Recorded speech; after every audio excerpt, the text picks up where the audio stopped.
Swapnadeep Gurukul channel में आपका स्वागत है।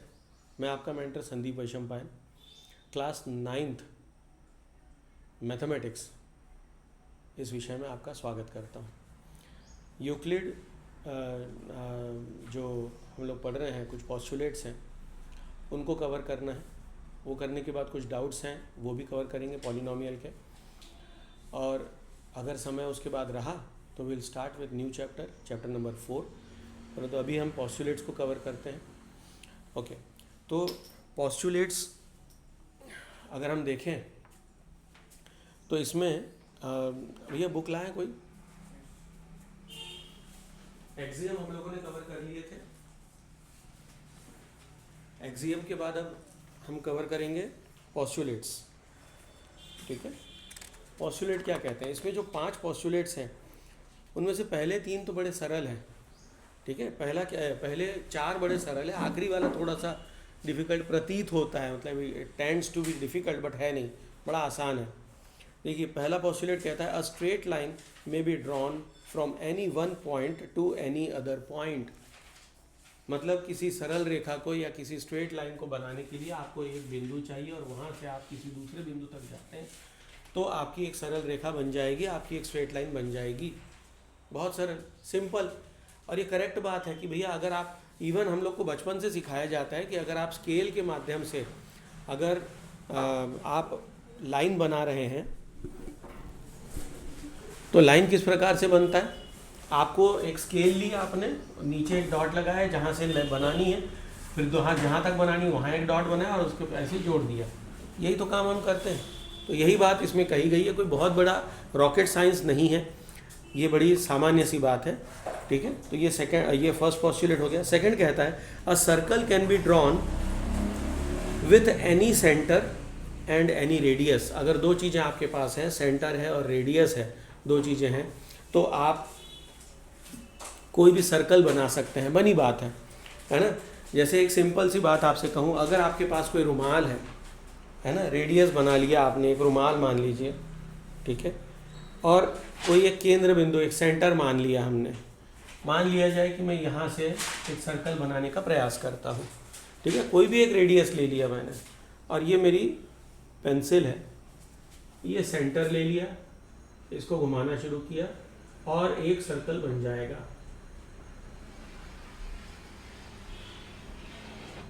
अभी भावनाओं को समझें। ठीक है, थोड़ा सा गड़बड़ बना है, परंतु ये कि रेडियस अभी कांस्टेंट नहीं है, रुमाल है ना। तो पर ये समझ लीजिए कि इस प्रकार से होता है। तो अगर बनी बात है, देखो सर्कल के लिए क्या आवश्यक है, एक अगर आपको केंद्र बिंदु मालूम है, एक सेंटर अगर मालूम है आपको, और उसका रेडियस कितना रखना है वो मालूम है, तो आप सर्कल बना सकते हैं। सर्कल को और क्या आवश्यकता है, इतना ही तो चाहिए। ठीक है, चलिए तीसरा पॉइंट कहता है, नेक्स्ट कहता है, अच्छा एक छूट गया है क्या इसमें, पॉस्टुलेट 1 2 है ना, एक छूट गया बीच में, आई एम सो सॉरी, एक एक्सियम है बीच में, वो भी छूट गया है कि given 2 distinct points there is a unique line that passes through them. ये एक एक्सियम है 5.1। ये क्या कहता है कि अगर आपको 2 बिंदु दिए हैं तो उन 2 बिंदुओं से एक और एक ही लाइन, एक ऐसी लाइन होगी जो दोनों पॉइंट से पास होती हो।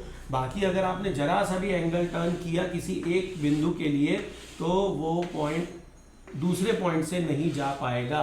बनी बात है। अगर मैंने यहाँ से यहाँ तक का जो भी एंगल बन रहा है उसको जरा सा भी चेंज किया तो मुझे अलग अलग लाइनें मिलने शुरू हो जाएंगी जो इस पॉइंट से जाएंगी। बात समझ में है। परंतु अगर आप ये चाहते हैं कि इस पॉइंट से और इस पॉइंट से दोनों से लाइन जाए तो वो एकमेव, एक ही लाइन होगी, दूसरी हो नहीं सकती। ये बात समझ में आ गई। ठीक है, ये एक एक्सियम है। पॉस्टुलेट नंबर 2 जो छूट गया था, a terminated line can be produced indefinitely. अगर हमने किसी लाइन को ड्रॉ किया है और उसे टर्मिनेट कर रखा है, ठीक है, मान लीजिए यहाँ से यहाँ तक मैंने एक लाइन बना ली, तो इसे आप आगे भी एक्सटेंड कर सकते हैं दोनों दिशाओं में, और इनडेफिनेटली मतलब कितना भी, जितना आपको चाहिए उतना आगे पीछे आगे ले जा सकते हैं आप, इसकी कोई सीमा नहीं है। ये बात कही गई है। नेक्स्ट 4th पॉस्टुलेट ये कहता है कि all right angles are equal to one another. अगर आपने एक राइट एंगल लिया है तो वो हर एक का राइट एंगल एक सा होगा। अब राइट एंगल मतलब क्या है और क्यों है, इसके बारे में क्यों चर्चा हुई। तो वो एक ऐसा ज़माना था, वो एक ऐसा समय था जब कमरे बनाया करते थे, और कमरे या मंदिरें बन रहे हैं, है ना, या पिरामिड बन रही हैं, तो हर एक में क्या चाहिए था, एक कोना चाहिए था। कोना कैसा होता है, राइट एंगल में होता है। तो हर मिस्त्री के हाथ में एक ठो पकड़ा देते थे, बोले ये है राइट एंगल लगाओ। तो बोले तुम्हारा भी सेम है, मेरा भी सेम है, सबका सेम है, क्योंकि राइट एंगल सबके सेम होता है। तो ऐसे मतलब ऐसा अनुमान लगाया जाता है कि इसलिए वो सारी बातें कही गई, अन्यथा इनकी इतनी कोई खास आवश्यकता थी नहीं, है ना। तो ये बात बड़ी सिंपल सी है, सादी सी है कि अगर राइट एंगल आप बना रहे हैं तो कोई भी बना ले दुनिया का, सारे राइट एंगल एक से होते हैं। तो ये एक पॉइंट हो गया। अब पॉस्टुलेट नंबर 5 जो है ये बड़ा इंटरेस्टिंग है, और इस पॉस्टुलेट को पढ़ना कैसे वो पहले सीखना होगा, तब जाकर हम इस पॉस्टुलेट को समझ पाएंगे। ठीक है, तो कैसे समझेंगे, देखिए पहले तो मैं आपको बिना किसी पॉज के ऐसे ही पढ़ दे, मतलब जैसे हमें पता ही नहीं है तो मैं वैसे पढ़ के बताऊंगा, और ये मैं जानता हूँ कि उसके बाद आप कहेंगे सर समझ में नहीं आया। ठीक है, मैं पढ़ता हूँ क्योंकि वाक्य इतना लंबा है। ये कहता है कि if a straight line falling on two straight line makes the interior angle on the same side of it taken together less than 2 right angles, then the two straight lines, if produced indefinitely, meet on that side on which the sum of angles is less than 2 right angles। बोले जे का है sir, इतना लंबा वाक्य हम तो कुछ relate ही नहीं कर पाए, है ना, हुआ ऐसा, है ना, कुछ रिलेट नहीं कर पाए। बेसिकली ये कहना क्या चाहता है। अब मैं पहले आपको पॉस्टुलेट समझाऊंगा, फिर हम इसे पढ़ेंगे, और पढ़ते समय मैं आपको बताऊंगा इसको कैसे तोड़ तोड़ के पढ़ना है, तो बात आपकी समझ में आ जाएगी। ये क्या कह रहा है, इसमें 2 कंफ्यूजिंग शब्द हैं। A straight line on two straight line, मतलब यहाँ पर पहला जो कन्फ्यूजन होता है वो इस बात पे कि a straight line on two straight line, और दूसरा कन्फ्यूजन होता है sum greater than 2 right angle या sum less than 2 right angle, यहाँ कन्फ्यूजन होता है। तो 2 पॉइंट हैं जहाँ कन्फ्यूजन है, मैं आपको समझाता हूँ हो क्या रहा है। वो कह रहा है, अच्छा एक बार फिर से पढ़ लेते हैं और क्लियर हो जाएगा। If a straight line falling on 2 straight line, तो मैं 2 स्ट्रेट लाइन पहले बना लेता हूँ और उस पर मैं एक स्ट्रेट लाइन को गिराता हूँ, क्योंकि 1 स्ट्रेट लाइन फॉलिंग ऑन, उसके लिए पहले 2 लाइन पहले बनने तो चाहिए, तब तो वो फॉल होगा। ठीक है, तो मैं एक लाइन ये बनाता हूँ, एक लाइन ये बना लेता हूँ, 2 लाइन है। और ये कैसे हैं, पैरेलल नहीं है, ये समांतर लाइन नहीं है, ये पैरेलल लाइंस नहीं है, पता है हमें, दिख रहा है क्योंकि हमारी आंखों से दिख रहा है। ठीक है, अब एक लाइन और बना देते हैं, हम इस लाइन के बारे में बात करते हैं। A straight line falling on 2 lines, ठीक है, making interior angle, interior angle कहाँ होगा, अंदर की तरफ, मतलब इस एंगल और इस एंगल की बात कर रहे हैं, इंटीरियर एंगल। ठीक है, मतलब या तो 1 या 2 के बारे में बात हो रही है, और अगर नहीं तो हम 3 या 4 के बारे में बात कर रहे हैं। आप कोई भी एक पेयर ले सकते हैं, या तो 1 2 ले लें या 3 4 ले लें। ठीक है, अब समझिए कि वो दोनों एंगल्स के बारे में क्या कहता है, जिसमें लेस देन 2 राइट एंगल वाली बात को हम थोड़ी देर के लिए छोड़ देंगे। ठीक है, अब समझिए कि इस चित्र में ये क्या कहना चाह रहा है। ये कह रहा है इफ इधर बुक में नहीं, इधर देखना है। If a straight line falling on 2 straight lines makes the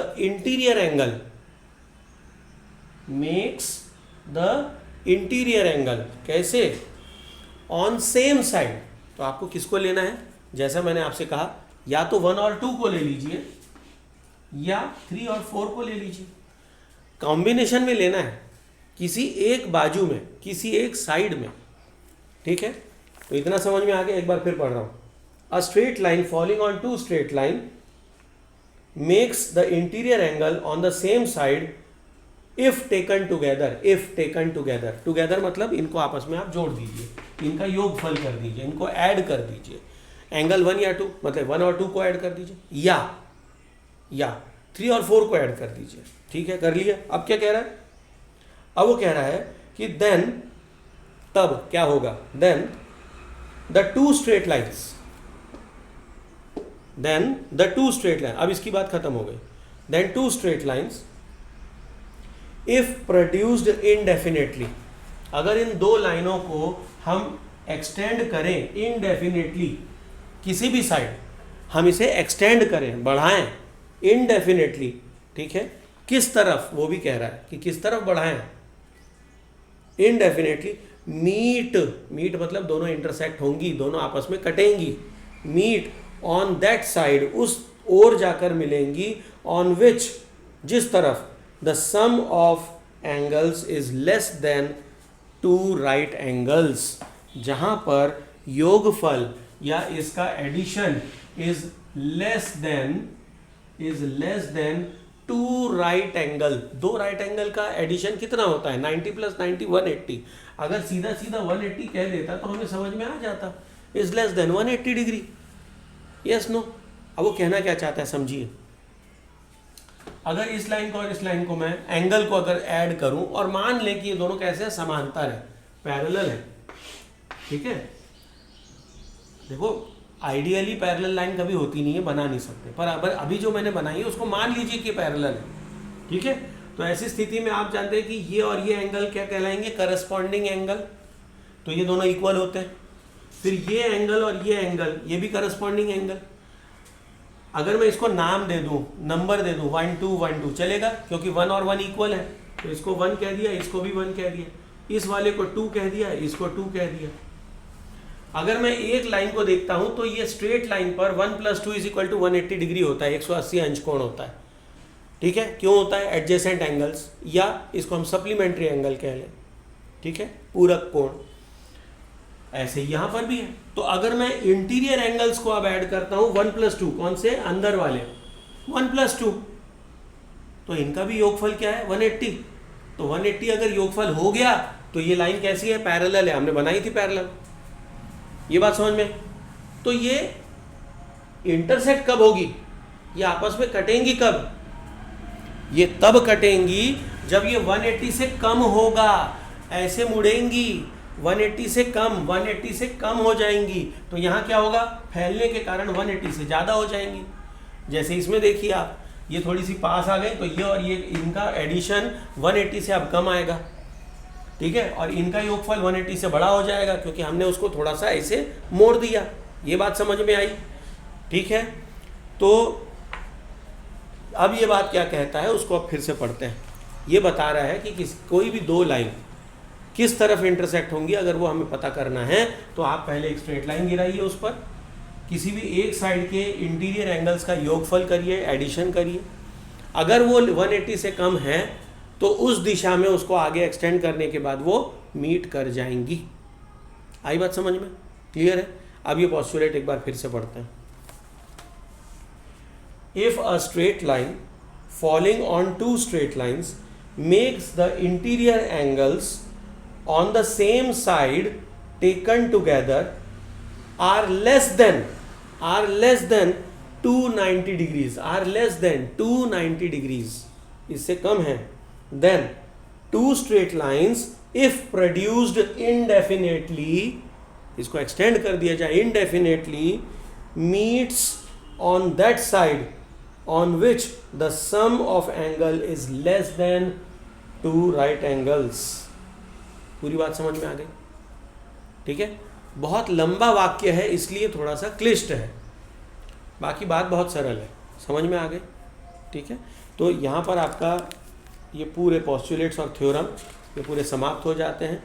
इस चैप्टर में एक थ्योरम और है 5.1 लिखी है, two distinct line can not have more than 1 point in common. Two distinct lines, अगर दो पृथक लाइनें हैं, ठीक है, स्ट्रेट लाइन, तो वो उनमें कॉमन पॉइंट अगर आप निकालना चाहें, डिस्टिंक्ट लाइन्स हैं।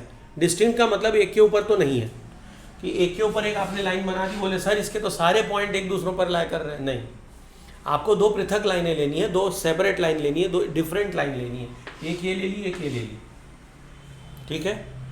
तो या तो पैरेलल होगी या अगर वो मुलाकात करती है तो हमें केवल एक और एक ही पॉइंट मिलेगा, एक ही, 2 डिस्टिंक्ट पॉइंट्स में है maximum, only 1 point in common, एक ही पॉइंट होगा जो कॉमन होगा, जो दोनों के साथ होगा, ऐसा एक ही हो सकता है, ऐसा एक ही संभव है।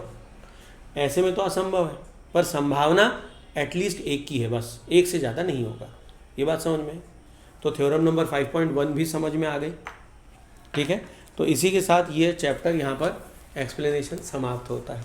अब इसमें कुछ नहीं है, ऑब्जेक्टिव टाइप पॉस्टुलेट्स है 5.1, ये एक ही एक्सरसाइज है, इसको आप सॉल्व करेंगे और आंसर आ जाएगा। ठीक है, तो ये है आपका चैप्टर कौन सा हो गया, 5th चैप्टर हो गया। इंडेक्स अगर देखें, देखिए chapter number 1 number system complete है, पॉलिनोमियल 2 कंप्लीट हो गया, कोऑर्डिनेट ज्योमेट्री हो गया है हमारा, लीनियर इक्वेशन इनटू वेरिएबल हुआ है क्या, नहीं, यूक्लिड ज्योमेट्री हुई है। तो हम लोग लीनियर इक्वेशन इनटू वेरिएबल को कवर करेंगे, परंतु आगे बढ़ने से पहले आपका जो डाउट है, आप कह रहे थे पॉलिनोमियल में कोई डाउट है, उसे पहले ले लेते हैं। चलिए, तो मैं बोर्ड क्लियर कर दूं और हम लोग बात करेंगे आपके डाउट की। ठीक है, मिटा दो भाई, कुछ नोट तो नहीं करना है ना, पॉस्टुलेट्स याद करने हैं, कंठस्थ करने हैं। ठीक है, और आखिरी वाला बहुत इंपॉर्टेंट है, 5वां, वो पॉस्टुलेट पूरी तरह से कंठस्थ होना चाहिए। ठीक है, ओके, और अभी से तैयारी शुरू कर दो फाइनल्स की, इंतज़ार नहीं करेंगे कि जब हमारी परीक्षा आएगी तब पढ़ाई शुरू करेंगे, नो, वो गलत एटीट्यूड है। चलिए, आप कौन सा प्रश्न बोल रहे हैं बेटा? अच्छा, दिखाना पड़ेगा। सर 15 वाला समझना है, 12, 9 और 8। कौन सा प्रश्न? प्रश्न बताइए, बैठो बैठो, क्वेश्चन पढ़िए बेटा, कौन सा समझा दूं पहले? 8th वाला है ना, क्वेश्चन नंबर 8, एक्सरसाइज कौन सी बेटा? 2.4, क्वेश्चन नंबर 8, ये समझना है। ठीक है, प्रश्न पढ़िए, क्या है? 64a की पावर 3 64a की पावर 3 -27b की पावर 3 -27b की पावर 3 -144a की पावर 2b -144a की पावर 2b की power 2b plus 108ab square. ठीक, अब आपको ये समझ में नहीं आया कि इसको फैक्टर्स में कैसे कन्वर्ट करें। तो सबसे पहली बात, जब आप यहाँ पर 4 टर्म देखते हैं, ये मैंने आपको बताया था जब पढ़ाया था, और ये मैं आपको एक्सप्लेन कर चुका हूँ, अगर पुराना वीडियो देखोगे तो मिल भी जाएगा। इसमें कितने टर्म्स हैं? 1 2 3 4, हर एक में आप देखिए डिग्री कितनी है, इसमें डिग्री 3 है, इसमें 3 है, इसमें 3 है, इसमें 3 है। इसका मतलब ये होल क्यूब का फॉर्मूला हो सकता है। मैंने डिग्री कहा है ना, टोटल एक्सपोनेंट कहा, ये क्यूबिकल इक्वेशन है ना, क्यूबिकल घन वाली इक्वेशन है, और इसमें हर एक पर आपको 3 3 3 मिलेगा। इस पर 3 है, इस पर 3 है, 2 + 1, वेरिएबल्स टोटल 3 पावर के हैं, वेरिएबल्स पावर फिर से देखेंगे 2 + 1 3 है। इसका अर्थ ये क्यूब हो सकता है, और जब 3 टर्म्स मिल रहे हैं तो क्यूब होने की पूरी संभावना बढ़ गई। ठीक है, अब क्या करना है, आपको ये ढूंढना है कि ए क्यूब और बी क्यूब कहाँ पर है। वो आप ढूंढेंगे यहाँ से, जहाँ पर प्योर एक ही अल्फ़ाबेट आपको दिख रहा है, एक ही वेरिएबल दिख रहा है, तो हमें समझ में आ जाए कि ये क्या है। अब 64 किसका क्यूब होता है? 4 का, 4 4 16, 16 4 64, तो ये हो गया 4a का होल क्यूब। इसी तरह से आप इसको देखेंगे, ये है 3 का, 3 3 9 9 3 27, तो ये 3b का होल क्यूब हो गया। अब इतना पढ़ते ही साथ आपके दिमाग में आना चाहिए कि a cube - b cube -3ab, a - b वाला फॉर्म बन रहा है क्या या नहीं बन रहा, वो हम चेक करेंगे।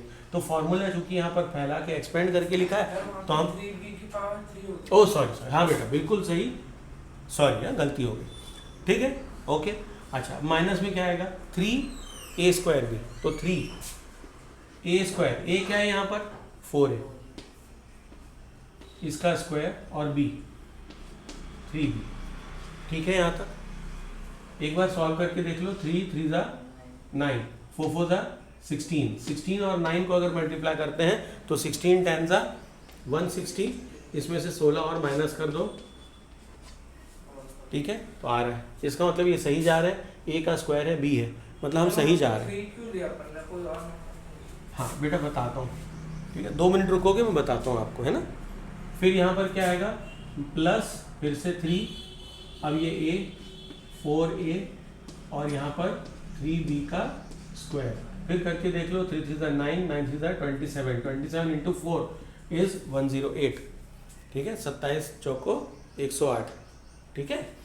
अब आपने पूछा आपने 3 ही क्यों लिया, क्योंकि मैंने आपको बताया कि अगर ये 4 टर्म्स दिख रहे हैं और हर एक की पावर 3 3 दिखाई दे रही है, इसका मतलब ये क्यूब का फॉर्मूला हो सकता है या क्यूब का एक्सपेंशन हो सकता है। तो अब मैं इसमें लिख के दिखाता हूँ आपको। अब यहाँ पर ए बी में लिखा है तो मैं एक्स वाई में लिखूँगा, x cube minus y cube minus 3 x square y minus 3 plus 3 x y square. क्या ये किसी का फॉर्मूला है? Answer is yes, x minus y whole cube, ये इसका एक्सपेंशन है। अब फॉर्मूले में अगर 3 है तो मैंने 3 निकाला। अब आपके समझ में आया मैंने 3 क्यों लिखा, यही आपने पूछा था, है ना, कि 3 कहाँ से आया। 3 आया हमारे उस कल्पना से, हमारे उस विचार से, हमारे उस आइडिया से जो हमने लिया कि ये हो सकता है, और जब करके देखा तो हमें लगा कि यस ये तो है, तो हमने फिर फॉर्मूला लिख दिया। फिर हमने लिखा कि इज इक्वल टू कितना होता है, is equal to x minus y का होल क्यूब, देयरफॉर सीधा आप इसको सॉल्व कर देंगे, देयरफॉर ए मतलब आप सीधा लिख दो फाइनल वाला, ये 64a cube minus 27b cube minus 144a square b plus 108ab square equal to क्या आ जाएगा, ए कितना है 4a माइनस 3b का होल क्यूब। अब अगर आपकी टीचर आपसे कहती है कि फैक्टराइज अगर कर रहे हो तो क्यूब में मत लिखो, तो आप इसको 3 बार लिख देना। समझ गए, पूरी कहानी समझ में आई, अब कर लोगे, है ना, नोट कर लो जल्दी से। और एक वीडियो में और बताया हुआ है, मतलब ऐसा नहीं कि पहली बार हो रहा है ना, ये आपको क्लास में बताया गया था। चलिए ठीक है, आप जब तक नोट कर रहे हैं, आपका कोई प्रश्न है बेटा, कोई डाउट नहीं है, कोई हो तो पूछ लो।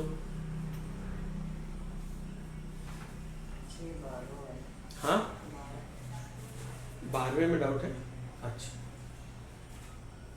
तो ये वाला नोट हो गया, आगे बढ़ूं मैं, जल्दी कर लो।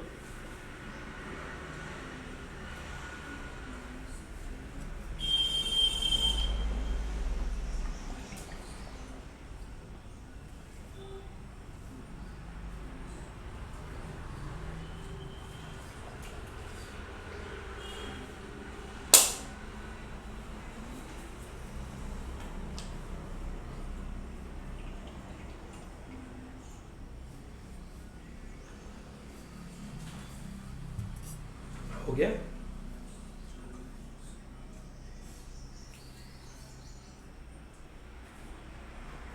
हो गया, मिटा दो। एक इसका डाउट ले लेते हैं, 12वां कह रहा है, इसको देख लेते हैं, फिर आपके में आते हैं। ओके, मिटा रहा हूँ।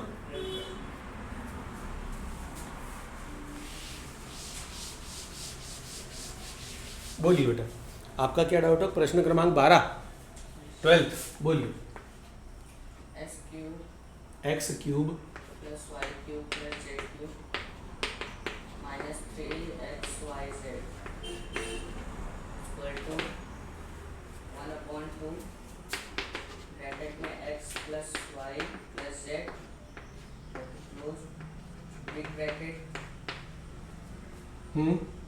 प्लस वाई माइनस जेड का होल स्क्वायर प्लस माइनस है, यस सर, अच्छा, एक्स माइनस वाई का whole square plus y minus z का whole square plus z minus x का होल स्क्वायर, डब्बा बंद। आपको प्रूव करना है कि ये सही है।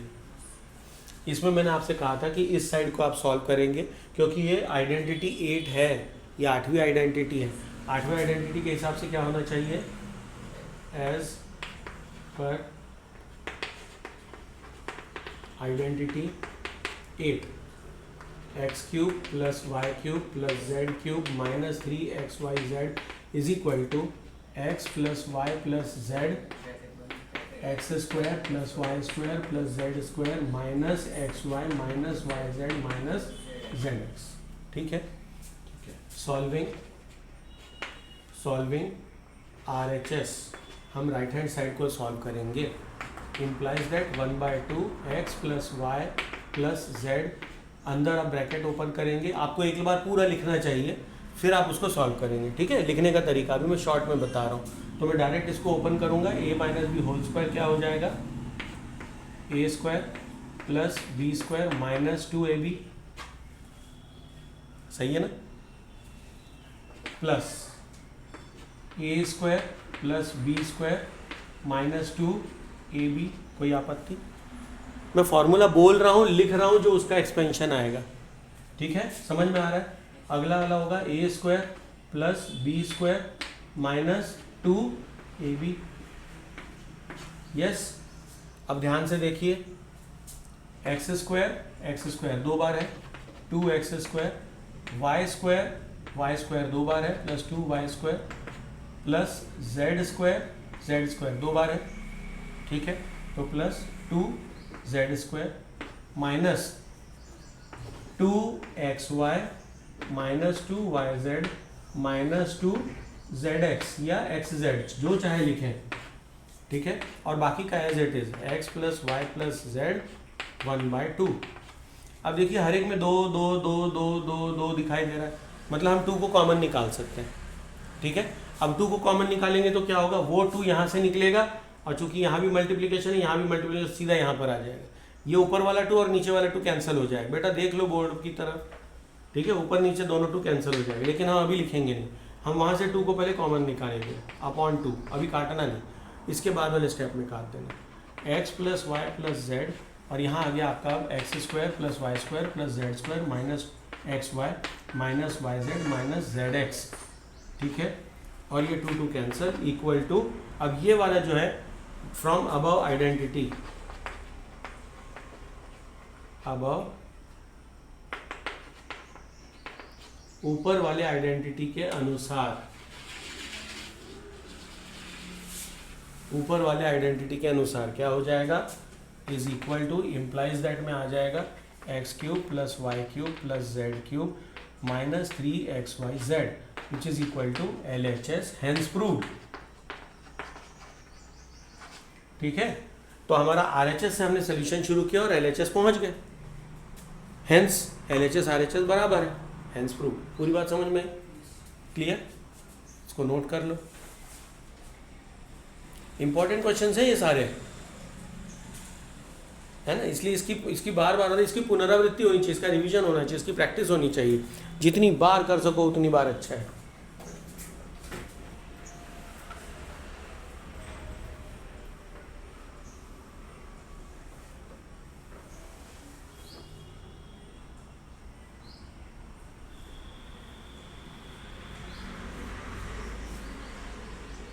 जल्दी से नोट करें फिर बताएं तो आगे बढ़ें। हो गया? ये आपका भी डाउट था क्या? आपने बोलते बोलते 12 नंबर बोला था।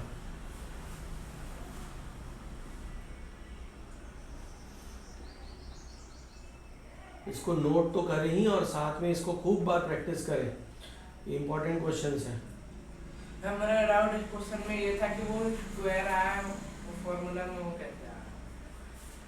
फॉर्मूला है, वो आइडेंटिटी है ना, इस आइडेंटिटी को अपन प्रूव नहीं करेंगे, डिराइव नहीं करेंगे, क्योंकि 3 संख्या है, बहुत लंबा डेरिवेशन जाएगा। डिराइव किया जा सकता है पर बहुत लंबा जाएगा।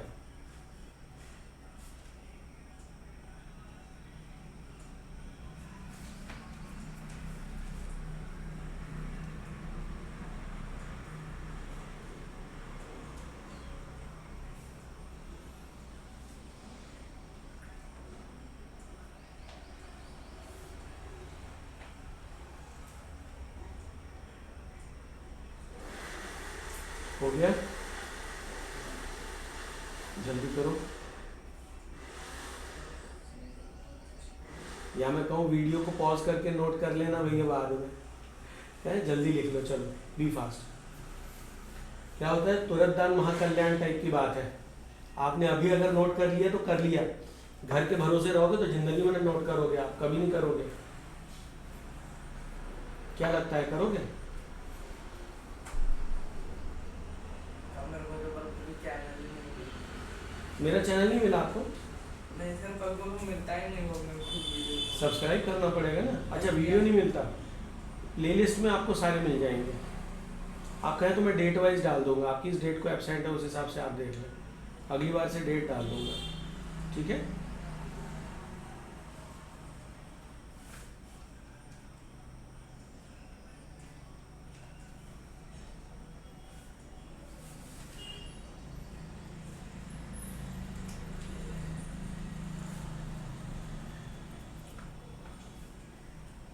अगर समझ में आ गया है तो बोर्ड की तरफ बिना देखे फटाफट फटाफट लिखो।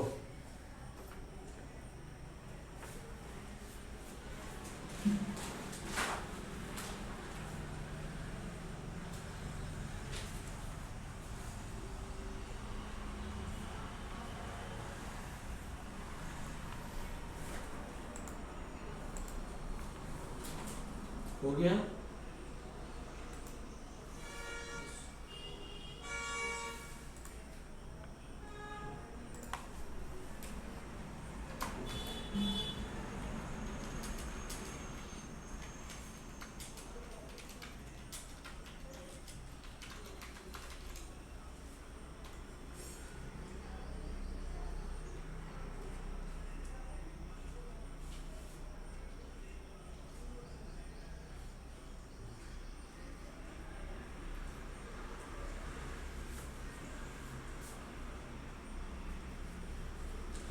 आगे बढ़े, चलिए अगला बताइए, आपका क्या डाउट है? सर वो 9th वाला। बताएं, 9th वाला क्या है? Sir x power 3। इसको मिटा दूं, है ना?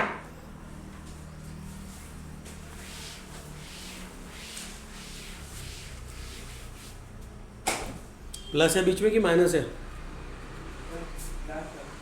एक्स क्यूब माइनस प्लस है, प्लस वाई क्यूब वाला फॉर्मूला डिराइव करना है ना, is equal to x plus b x plus y, अंदर आता है x square plus y square minus a b, अरे एक्स वाई, यही फॉर्मूला, इसको डिराइव करना है ना?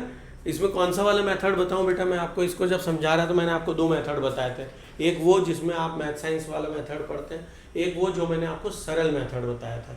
तो इसमें से कौन सा वाला बता दूं? आप जो बोलो मैं वो समझा दूं। सरल वाला, ठीक है।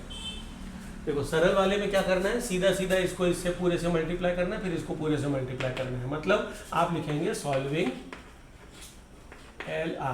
RHS, ठीक है? तो इम्प्लाइज दैट क्या हो जाएगा, x इंटू एक्स का मल्टीप्लीकेशन पूरे से x square plus y square minus x y, और फिर प्लस है साइन बीच में, ठीक है? आगे प्लस y मल्टीप्लाइड में ये पूरा ब्रैकेट, बात समझ में आई? ठीक है, क्या हो जाएगा, x square plus y square minus x y, बस अंदर मल्टीप्लाई करो, एक्स और एक्स स्क्वायर कितना हो जाएगा, एक्स क्यूब, प्लस ये दोनों कितने हो जाएंगे, x y square minus x square y, plus ये कितना होगा, वाई, मैं पहले एक्स को लिखूंगा जिससे पहचानना आसान होगा, ठीक है? X square y plus y cube minus x y square, पूरी बात समझ में? अब इसमें क्या कर लें अपन, इसको और इसको अलग कर दो, बाकी ध्यान से देखोगे तो कैंसिल हो जाना है, ठीक है? कैसे, एक्स वाई स्क्वायर ये हो गया, एक्स वाई स्क्वायर, हाँ ये और ये देखो कैंसिल हो गए, प्लस माइनस निपट गए। इसी तरह से आप देखेंगे ये और ये बिल्कुल सेम है, इनको आइडेंटिकल काट दीजिए। प्रयास करिएगा कि लाइन अलग अलग बनाइए जिससे कि आपको ये पहचानने में आसानी होगी कि किसने किसको काटा, ठीक है? और बचा क्या, equal to x cube plus y cube, कहानी खत्म, हेंस प्रूव्ड। या आप आगे ये भी लिख सकते हैं, इक्वल टू LHS, भैया ये तो LHS के बराबर है इसलिए सिद्ध हो गया, ठीक है?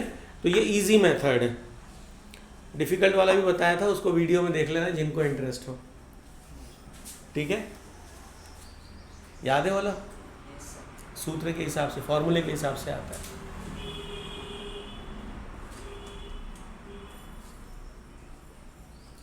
हो गया भैया?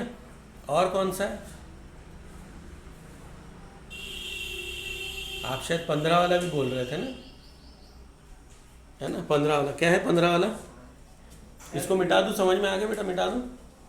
सर एरिया, हाँ एरिया, फॉर्मूला वो क्वेश्चन दे दीजिए। सर एरिया 25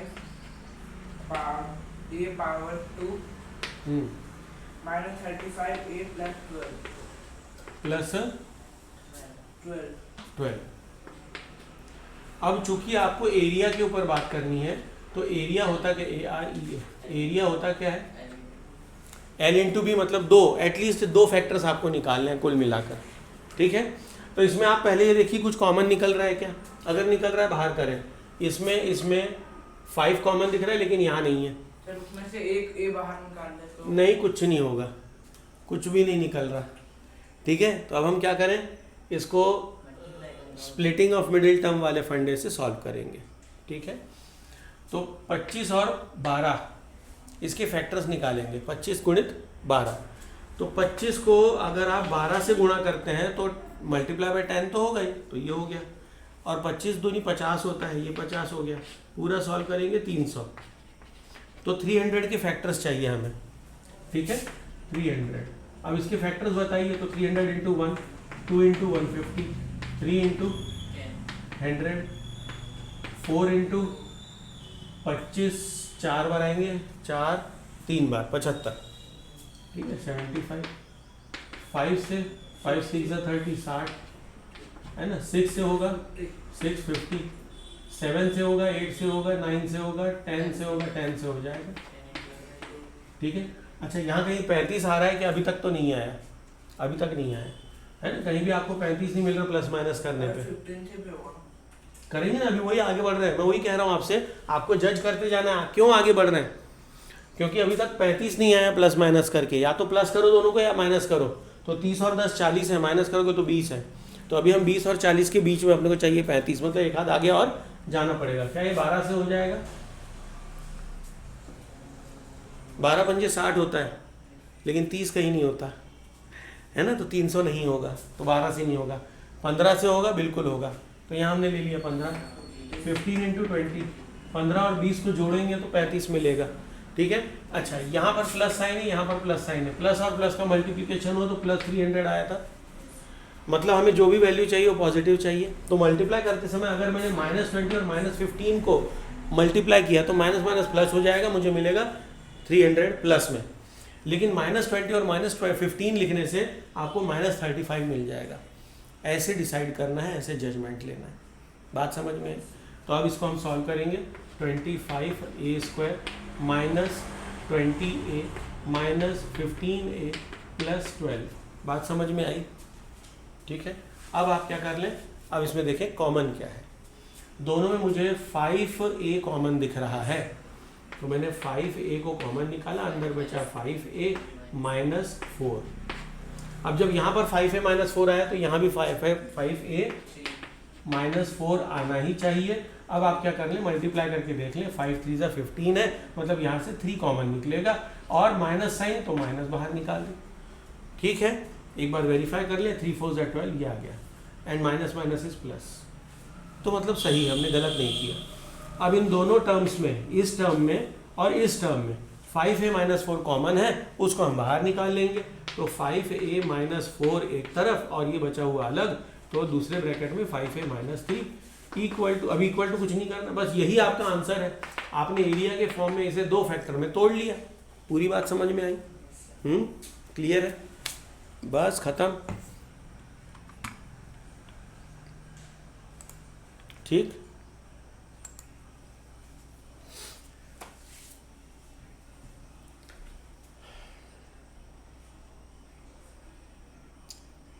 समझ में आ गया बेटा कैसे निकाले फैक्टर? मिडिल स्प्लिटिंग और मिडिल टर्म कैसे होता है, सोच कैसे बनाते हैं, है ना?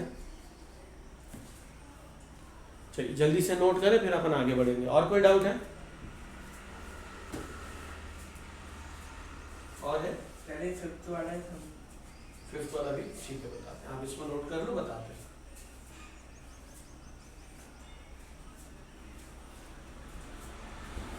अब फिफ्थ वाला डाउट भी लिखेंगे। हाँ, मैं ऊपर की एक लाइन मिटा के फिफ्थ वाला लिखना शुरू करता हूँ। आप प्रश्न पढ़ेंगे बेटा मेरे लिए? आपका लिखना हो गया? हाँ पढ़िए। कौन सा वाला बेटा? उसमें दो हैं क्या? कौन सा वाला बताएं? फर्स्ट वाला। आप पढ़िए फर्स्ट वाला। 4x square plus 9y square plus 16z square plus 12xy plus 12xy minus 24yz minus 24yz minus 16xyz। नहीं yz होगा है ना? नहीं सर, xz। ओके भैया बिठा दो। अब हो गया, लिख लिया आपने? चलिए अब इस फॉर्मूले को देखते ही या इस एक्सपेंशन को देखते ही मुझे याद आ रहा है कि ये a square plus b square plus c square होना चाहिए, ठीक है। और ये a square plus b square plus c square plus 2ab plus 2bc plus 2ca वाला फॉर्मूला दिख रहा है। इसका मतलब a plus b plus c whole square के फॉर्म में इसे स्प्लिट होना चाहिए। अब देख लेते हैं कि होगा क्या। अब यहाँ पर मुझे दिख रहा है माइनस साइन, तो माइनस कॉमन किस में है? यहाँ मुझे दिख रहा है इन दोनों में z कॉमन है। इसका मतलब z अगर नेगेटिव है तो उसको हम इससे मल्टीप्लाई करेंगे तो आ जाएगा आंसर, ठीक है। समझ में आई बात? तो z माइनस में, ओके। वहाँ से आइडिया लेकर मैं यहाँ लिखना शुरू करूँगा। इसका रूट लिखिए, ये आ जाएगा 2x का होल स्क्वायर प्लस 3y का होल स्क्वायर माइनस माइनस, क्योंकि ये समझ गया है ना, या यहाँ तो प्लस ही रहने दीजिए, अंदर लिख लीजिए माइनस 4z का होल स्क्वायर, ठीक है। अब इसको एक्सपेंड करते हुए मैं जो फॉर्मूला दिमाग में है, कौन सा?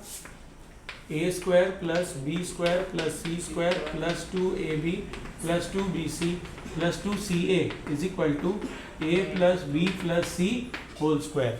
इस फॉर्मूले को दिमाग में रखते हुए इसका एक्सपेंशन अब हम वापस करेंगे और देखेंगे कि यही आ रहा है। तो अब हम चेक करते जाएंगे। Plus 2ab 2x into 3y, minus तो नहीं लिखूंगा मैं, प्लस लिखूंगा, ठीक है। Plus 2 3y into minus 4z। अब एक बार करके देख लो, कभी कभी क्या होता है नहीं हो रहा है तो अपन चेक कर ले भैया सही हो रहा है कि नहीं हो रहा है। तो हम क्या कर लें, 2 2 ज़ा 4 4 1 ज़ा 4 4 12 12xy प्लस में आ रहा है, ठीक है। यहाँ पर 4 ज़ा 4 2 ज़ा 8 4 3 ज़ा 12 12 2 ज़ा 24 और माइनस साइन माइनस 24 आ रहा है। ये y ये z, मतलब अभी तक हम सही जा रहे हैं। तो ऐसे वेरीफाई भी करते रहना है, ठीक है। चलिए अब तीसरा पार्ट लिख लें, आखिरी वाला। इसमें भी मैं प्लस लिखूँ 2, ये वाला पार्ट माइनस 4z और 2x चेक कर लें। 4 2 ज़ा 8 8 2 ज़ा 16 माइनस में माइनस 16 आ गया, मतलब हम सही जा रहे हैं, मतलब हमने जो फॉर्मूला सोचा वो सही है, ठीक है। तो आप यहाँ पर लिखेंगे देयरफॉर बाय आइडेंटिटी दिस, ठीक है, where a is equal to 2x, b is equal to 3y and c is equal to minus 4z, ठीक है। इम्प्लाइज दैट क्या हो जाएगा 2x plus 3y minus 4z whole square. अब आपकी teacher अगर कहती है कि होल स्क्वायर मत डालो, 2 बार लिखो, तो आप 2 बार लिख लेना फैक्टर्स दिखाने के लिए। आया समझ में? ठीक है। और कोई डाउट किसी का? बेटा आपका कोई डाउट? तो यहाँ पर क्लोज करें आज, ठीक है। तो आज यहाँ पर क्लोज कर रहे हैं, ठीक है, ओके। तो अगर कोई बच्चा जिसको कोई डाउट है तो आप कृपया कर हमें बताएं। चैप्टर नंबर 1 2 3 और 5 कंप्लीट हो चुके हैं। अगली वीडियो में, अगली क्लास में, मतलब वेंसडे को हम चैप्टर नंबर 4 शुरू करेंगे, लीनियर इक्वेशन इन 2 वेरिएबल। चलिए तो आज यहाँ पर हम रोकते हैं। वंदे मातरम, जय हिंद, जय सिया राम।